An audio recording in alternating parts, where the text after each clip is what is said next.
En Innova utilizamos técnicas de neuromarketing a la hora de crear las páginas web y las tiendas online.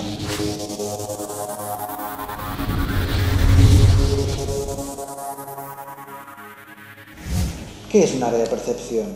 Es la zona que rápidamente visualizamos cuando llegamos a una página web. Aplicando este tipo de técnicas, analizamos lo que es la página web de un cliente, una pastelería, la pastelería Nacha. En esta pastelería analizamos, como tenemos aquí en la pantalla, con el área de percepción, qué es lo que los usuarios visualizan cuando rápidamente llegan a una página web.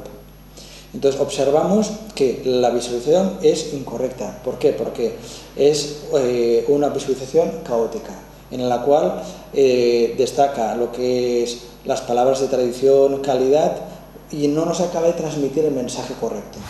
¿Qué es lo que hemos hecho? Hemos hecho una nueva página web en la cual hemos aplicado esta área de percepción y veremos los resultados, cómo cambian.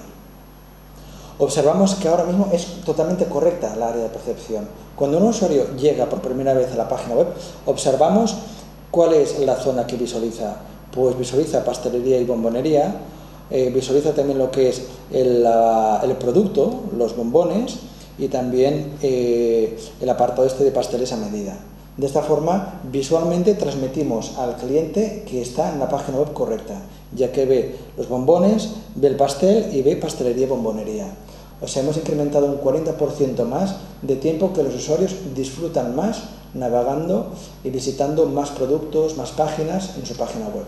Todo ello utilizando técnicas con neuromarketing.